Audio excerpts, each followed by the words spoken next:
Morning.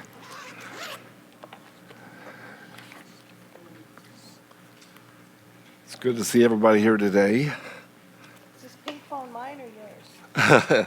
Not mine.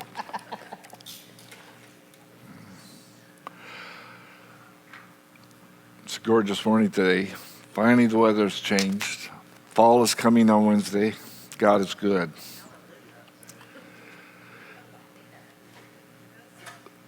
We've been speaking on a series for the last 2 or 3 weeks about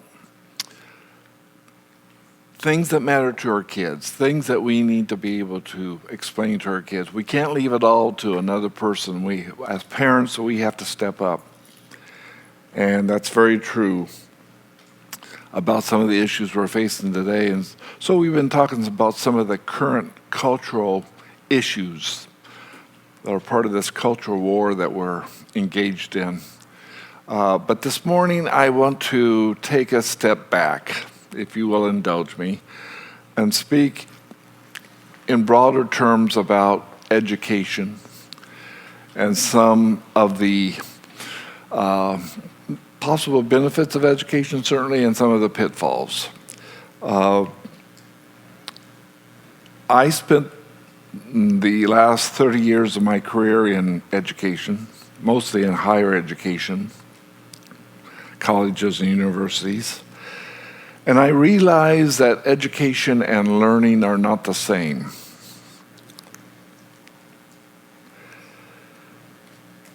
Unfortunately, that's the case. They're not the same. Now, education is a context in which learning can and should take place, right? But it doesn't always happen. But I must confess up front that I'm a big advocate of education. I believe that our kids are as likely to suffer trauma in the home environment as well as the school environment, especially if you have internet at home. And I believe that education provides a means of social mobility, reduces class distinctions for those that experience it. But most of all, and this is what I kept telling my kids, education provides opportunities, choices. And isn't that what life is all about, really, for our kids? Choices. And so they were never sure what they wanted to do, and I kept kind of pushing them. Well, in that case, get some more education. It's a good way to spend your time in the meantime. Plus, that college degree is almost a requirement in today's economy.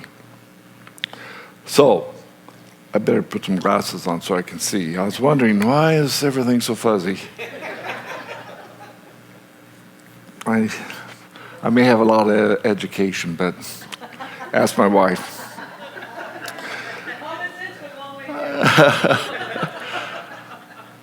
My parents were working class with little to no formal education. So there was an expectation on their part that we kids would leave the nest when we turned 18. That was just the way it was where I grew up. The boys were expected to go into the military, and the girls were expected to go into marriage. That was back in the 50s and 60s. I was the youngest of 6 children. What my siblings would say, the baby of the family. They thought I was spoiled, probably the favorite of my parents. For instance, they keep pointing out that I was the only child to receive a graduation present.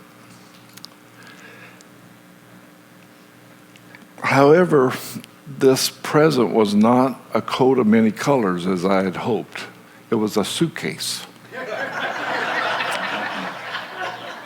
That's the truth. It was a nice suitcase, but it was a suitcase. For some reason, I just didn't feel favored.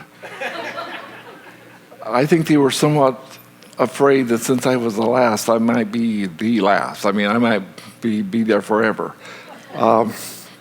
So the day after graduating, I packed up my suitcase and took off and spent the next 2 weeks sleeping in my 1948 Plymouth until I got a job on the trail crew for the U.S. Forest Service, a summer job.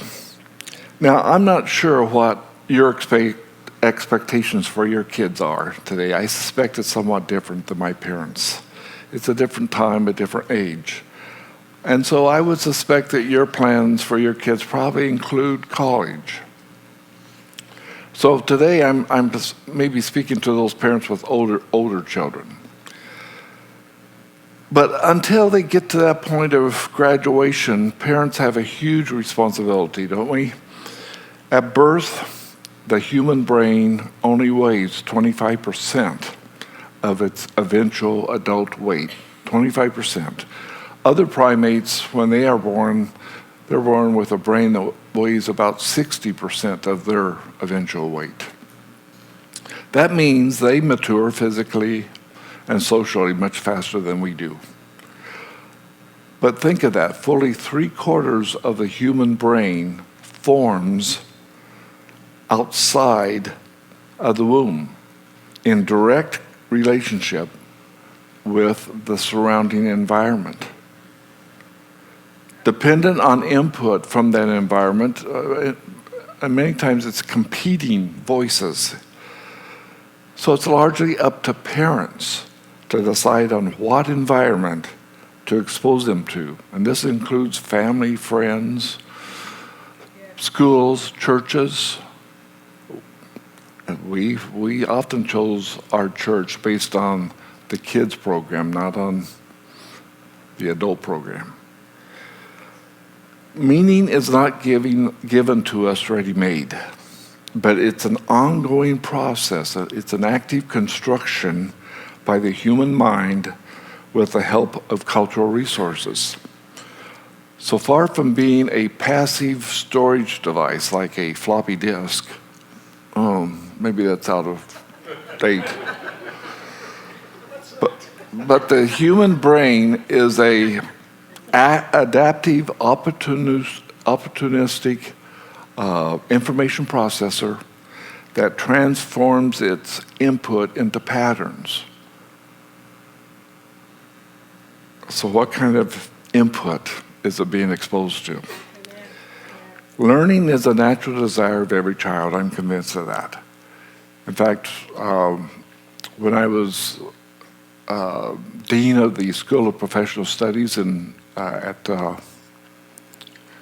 Fresno Pacific University, I would shut down the office every year, take my staff and teachers over to the local elementary school. On the first day of school, we would watch as parents delivered their little ones, their first graders, to school. What a sight to see. Those kids were bouncing around. They were excited. They were just so eager. You couldn't hardly contain them. And then we'd go around the corner and watch as parents delivered their sixth graders. What a difference. The sixth graders, they were resentful, they were sullen, their eyes were vacant. Many of them did not want to be there. What happened in those 6 years? Education's a wonderful thing, but it can be a problem too. But let me say first, it's not, in my experience, because my school worked with over 14,000 school teachers all across the United States, every state of the union, and those teachers are not the problem. It's the system we hear. It's the Department of Education. It's sometimes the school board, but usually not even the school board. It's the School of Education at the university. It's those people who develop the curriculum and the textbooks. But your teachers out there typically are very good people. So education can be screwed up, but it's got its good points too. And that brings me to our first talking point. And that is, advise your student to be a tree hugger. There is a reason why the state of California is the 5th largest economy in the world, ranking right between the United Kingdom and Germany. And that is because we have invested heavily into the education of our young. You may not realize this, but because of Proposition 4 that was approved by the voters in 1979, 40% of every new dollar that goes to the state of California, 40% of it right off the top goes to education. No other decisions, it's automatically done because of Proposition 4. That means most recently all that, those taxes that the state levied on cannabis, because marijuana is now legalized, it's supposed to raise a couple $2 billion a year. 40% of every one of those dollars goes to education. I think that's probably only fair that the user should be paying for their own education. That's another subject. But not in addition to that, California has 10 University of California campuses in the state. They have 23 California state universities in the state.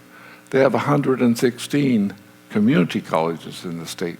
More colleges than any other state of the union, more than most nations of the world. So our choices are many. Plus, that doesn't include the hundreds, there's an estimate of like up to 700 private colleges here in the state of California. So, Proverbs chapter 3, verses 13 through 18 advises us to be a tree hugger. It says, joyful is the one